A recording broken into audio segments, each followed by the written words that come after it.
Dans cette vidéo, je voudrais ajouter une action lorsque je vais cliquer sur le bouton « Jouer » pour m'amener sur une autre scène. Présentement, je suis dans la scène d'accueil. Ce que je voudrais faire, c'est d'aller dans la prochaine scène, qui est mon niveau 1, et je pourrais commencer à jouer ma partie. Donc, ce qu'il faut que je fasse ici, c'est de me préparer un script que je vais attacher sur le bouton « Jouer » qui va me permettre de changer de scène.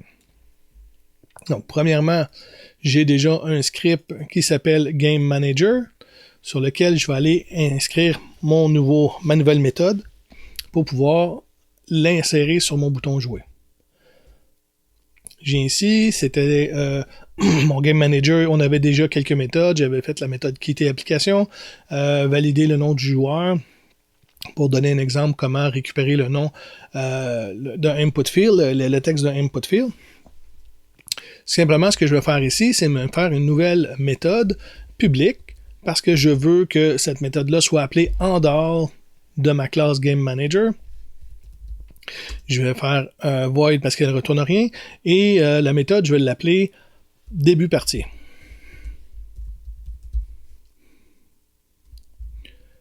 Comme ça.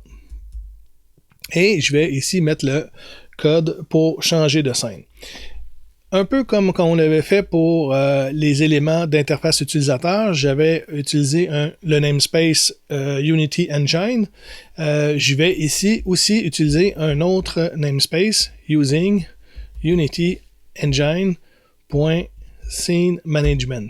Donc, toutes les méthodes pour gérer le changement de scène se trouve dans l'espace de nom Unity Engine Scene Management. Donc, je m'en viens ici dans ma méthode et je vais appeler la classe Scene Manager .load scene qui me permet de charger une scène. Et le nom que je vais mettre ici, entre guillemets, c'est le nom de la scène que je voudrais utiliser. Donc, je retourne dans Unity pour regarder. Donc, si je m'en viens ici dans les assets, dans la scène, bon, les noms que j'ai ici, c'est le nom de ma scène. Je vais le copier pour ne pas faire de faute de frappe. Et je vais le coller ici. Donc, je lui dis, OK, charge-moi cette scène-là. Donc, une fois c'est fait, j'ai pas plus, présentement, je vais rester mon script comme ça. Je retourne dans Unity. Et là, le problème que je vais avoir, premièrement, il faut que j'attache le script à mon bouton. Donc, je m'en viens dans mon panneau d'accueil, mon bouton « Jouer ». Je m'en viens complètement en bas, ici, dans le « On-click » de mon bouton « Jouer ». Je vais lui ajouter un nouveau clic. Je prends le gestionnaire de jeu qui contient mon script Game Manager dessus. Je vais le glisser dans son champ ici et je vais pouvoir aller sélectionner la fonction dans Game Manager qui s'appelle début partie. Donc, quand je vais cliquer sur ce bouton-là, ça appelle début partie qui se trouve dans Game Manager. Présentement, ça ne fonctionnera pas. Je vais juste sauvegarder ça ici. Parce que je n'ai pas dit à mon jeu c'est quoi les scènes que j'ai besoin. En réalité, le jeu pourrait avoir plusieurs scènes et il y a des scènes que je pourrais laisser tomber, que je pourrais ne pas inclure dans mon jeu. Pour indiquer à Unity quelle scène je veux inclure dans mon jeu, je vais passer par le menu File et faire le Build Setting. Build Setting pourrait choisir quelle destination notre jeu va aller, soit sur un PC, sur Android, sur le web. Mais ici, les scènes qui doivent être ajoutées pour le jeu devraient être ici. Donc, présentement, je n'ai aucune scène d'attacher à mon Build Setting. Donc, je vais simplement aller ici, prendre ma scène et je vais la glisser. Donc, j'ai ma scène d'accueil et je vais aller aussi mettre mon niveau 01. Donc, ici, j'ai les noms des scènes, mais j'ai aussi l'index. On pourrait aussi passer par les index pour changer de scène si on veut. Donc, présentement, j'ai mon accueil et mon niveau. Et je vais arrêter cela. Éventuellement, je pourrais faire un build and run, mais je vais simplement faire ça. Et ça va donner que lorsque je vais cliquer sur le bouton jouer, ça va appeler le script qu'on a fait. Et comme mes deux scènes sont à l'intérieur de mon jeu, ben je vais pouvoir passer d'une scène à l'autre. Donc si je pars le jeu, et j'arrive ici, je peux faire, mettons, ici Benoît, je vais changer le nom, je ferme ça ici, et je vais faire jouer, et je suis rendu à l'autre scène où je peux commencer à faire bouger mon personnage. Donc, ici, c'est assez simple. OK, on n'oublie pas dans File, Build Setting, ajouter les scènes de notre jeu. Donc, on peut avoir plusieurs scènes. Présentement, j'en ai juste 2. Et mon bouton jouer. Bon, ben, j'ai le script. On va aller revoir vite fait le script. Ici, j'ai ajouté l'espace de nom Scene Management ici. Et ce que j'ai fait une méthode publique qui me dit d'aller vers quelle scène je veux aller. Donc, on a fait ça. Autre chose que je voudrais voir là-dedans, c'est passer le nom du joueur d'une scène à l'autre.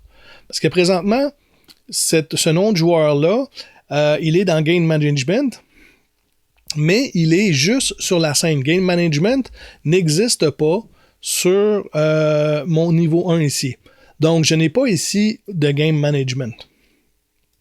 Donc, ce qu'on va faire, tout simplement, c'est qu'on va prendre notre gestionnaire de jeu et on va en faire un prefab. Un prefab me permet de pouvoir sélectionner un game object et de le mettre sur plusieurs scènes ou d'avoir une répétition dans la même scène. Donc, je pourrais penser à un jeu avec des astéroïdes. Je pourrais avoir une dizaine d'astéroïdes et ça serait toujours le même. Et si je devrais faire des changements, je ferais des changements sur le prefab au lieu de faire le changement sur 10 éléments séparés. Donc, je m'en viens dans mes assets ici. J'ai déjà un dossier prefab. OK, j'avais un prefab pour une explosion. Je vais simplement prendre mon gestionnaire de jeu et je vais venir le glisser ici. Donc, et on le voit, il est devenu bleu dans la hiérarchie. Ici, j'ai mon prefab.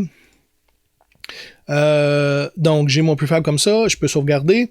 Ce que simplement je vais faire, c'est que je vais changer de scène. Je vais aller dans mon niveau 1. Et dans mon niveau 1, si je double-clique sur ma caméra, je vais simplement glisser, pas le script, mais le prefab, ici, dans ma scène.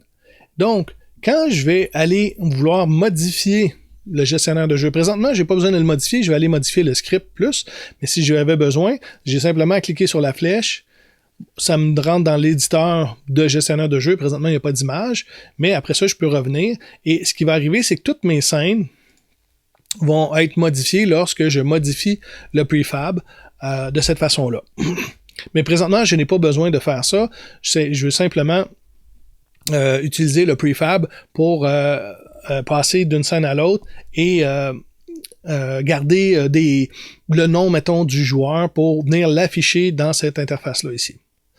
Donc, on sait que mon Game Object ici, qui est rendu un prefab, a un Game Manager. Donc, je vais aller ici dans Game Manager et on va voir comment je peux transférer le nom du joueur d'une scène à l'autre. Donc, il y a plusieurs possibilités. J'en montre une. C'est la variable ici. Je voudrais qu'elle qu'elle passe dans le temps d'une scène à une autre. Donc, ici, avant de mettre public, je vais lui mettre le mot statique.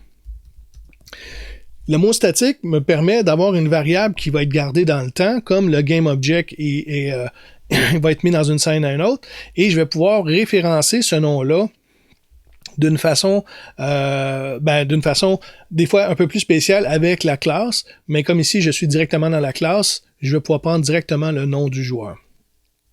Donc dans la première scène, je vais valider le nom, donc je vais mettre le texte dans le nom du joueur, mais dans la deuxième scène, ben là il va falloir que je vérifie est-ce que je suis dans la scène d'accueil ou est-ce que je suis dans la scène du niveau 1. Donc, ici, dans mon start. Donc, à chaque fois qu'une scène va être chargée, parce que j'ai mis Game Manager, le prefab dans chaque scène. Donc, à chaque fois que la scène d'accueil ou la scène du jeu de niveau 1 va être chargée, le start ici va être fait. Donc, j'ai besoin ici simplement d'une variable, string, et je vais marquer le nom de la scène. Donc, je vais pouvoir récupérer le nom de la scène. Et encore là, avec l'espace de nom Scene Management ici, je pourrais aller chercher Scene Manager et là, point Get Active Scene. Donc, la scène qui est chargée présentement. Donc, si je commence le jeu, je suis dans la scène d'accueil. Quand je vais peser sur le bouton pour changer de scène, je vais être rendu dans la scène de niveau 1. Donc, ici, Get Active Scene, point Name. Donc, je récupère le nom de la scène sur laquelle je suis rendu présentement. Donc, ici, encore là, dans mon start, je vais me faire un if. Et dans ce if-là, je vais simplement dire, est-ce que le nom de ma scène égale. Puis là, je vais prendre le nom ici. Est-ce que je suis dans la scène niveau 1? Bon, si je suis dans la scène niveau 1, je peux faire des actions, je peux décider de faire certaines préparations pour mon jeu. Mais ici, ce que je vais simplement faire, c'est de vouloir afficher le texte de ma variable dans un champ texte, dans un objet texte sur la scène. Donc, ce qu'on peut simplement faire ici, je vais retourner dans Unity pour préparer ma scène niveau 1 pour avoir un champ texte à l'intérieur.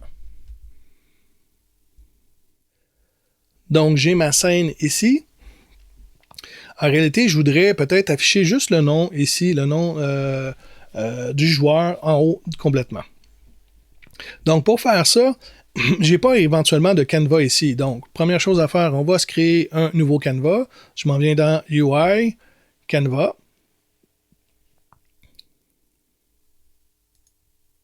Comme ça ici. On va voir que le canevas, il est très, très grand. Je m'en viens ici. Ce que je voudrais simplement faire aussi, c'est de me mettre un champ de texte. Donc, je m'en viens sur mon canevas, UI, texte. Je vais simplement, zoomer un peu. Je vais carrément le mettre en haut de cette façon-là ici.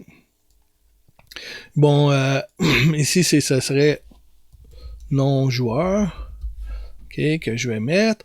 Je peux le mettre un petit peu plus grand. Je vais agrandir mon champ juste de cette façon-là. On avait vu qu'on pouvait le mettre plus grand. Je vais le mettre au centre. Je vais changer la couleur du texte. Je vais le mettre blanc. Je peux peut-être aussi changer la typo si je veux pour mettre la même typo que j'avais du Fira Code, comme ça ici. Et donc, j'ai mon champ texte ici de cette façon-là et je pourrais ici le nommer non-joueur. OK, nom du joueur. Donc, je m'en viens ici. Nom du joueur. Donc, ici, j'ai mon nom de joueur qui est ici et je vais aller l'inclure dedans. Donc, ça ici, c'est vraiment le champ qui va être modifié. Je pourrais toujours m'en faire un autre juste pour agrémenter. Donc, ici, je vais le mettre encore là. Lui, je vais le tasser peut-être un petit peu.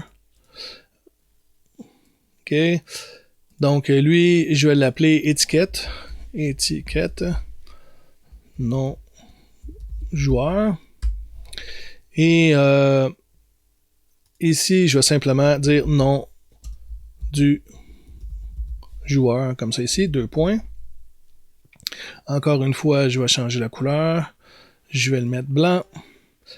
Ensuite de ça, je vais mettre le texte un petit peu plus gros. Je me souviens plus quelle grandeur que j'avais mis.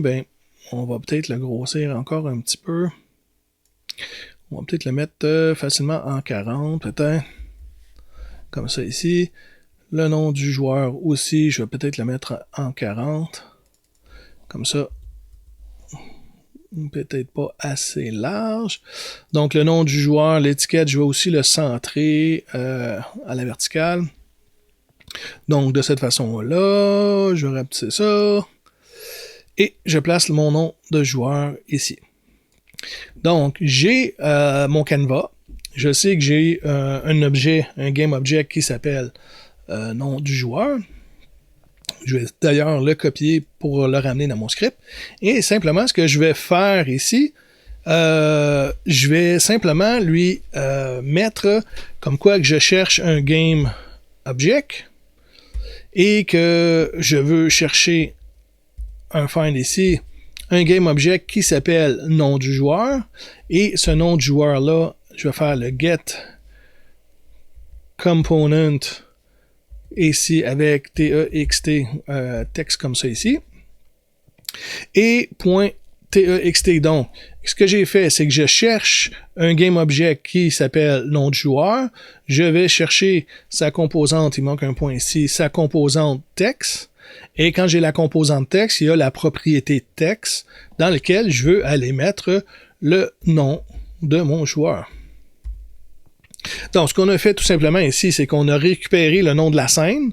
Si la scène s'appelle niveau 1, donc je ne suis plus dans l'accueil, mais je suis dans la scène, ce que je vais faire tout simplement, c'est de dire, trouve-moi un game object qui s'appelle nom joueur, prends la composante get component text, et qui manque ici les parenthèses pour ça. Et il manque un point virgule. Bon, comme ça ici. Donc, get component text, et il va chercher le champ texte. Donc, si je retourne à mon jeu, donc, je reviens à ma main caméra comme ça ici. C'est sûr que je ne commencerai pas ma partie. Je vais sauvegarder ça ici. Je vais aller plutôt commencer ma partie dans l'accueil. OK. Donc, je peux toujours cliquer sur le canevas. Ce que je vais simplement faire, jouer. Je vais ouvrir les options. Je vais mettre mon nom ici, Benoît. Je clique sur changer de nom. Je ferme les options et je fais jouer. Et on voit ici que le nom du joueur, c'est Benoît, qui est écrit. Donc, le nom s'est transféré d'une scène à l'autre. Bon. Est-ce que mon UI est parfait? C'est sûr que de pouvoir de changer ici le panneau avec un bouton, peut-être que ça aurait été préférable juste à la fin de la saisie que le nom soit sauvegardé tout seul. Il y aurait beaucoup d'autres choses à faire, c'est de regarder est-ce que le nom, il y a quelque chose de saisi dedans, est-ce que le champ est vide ou pas, avant de faire jouer, avant d'aller dans l'autre scène. Donc, s'assurer qu'on a un nom de joueur. Ensuite de ça, ici, il y aurait aussi possibilité de regarder est-ce que avant d'entrer dans mon niveau 1, est-ce que j'ai un nom de joueur? Donc, est-ce que j'ai le droit de charger la scène si le nom de joueur est pas là? Donc, il y a beaucoup de sécurité à faire, mais moi, ce que je voulais simplement présenter dans cette vidéo-là, c'était ici le scene management qui pouvait me permettre de changer de scène, et aussi de se mettre une variable statique qui me permet de passer la variable d'une scène à l'autre et de pouvoir avoir une continuité. Ça pourrait être le score d'un jeu, donc le pointage d'un jeu d'une scène à l'autre. Donc, je pourrais le récupérer et pouvoir additionner éventuellement le pointage d'une scène à l'autre de cette façon-là.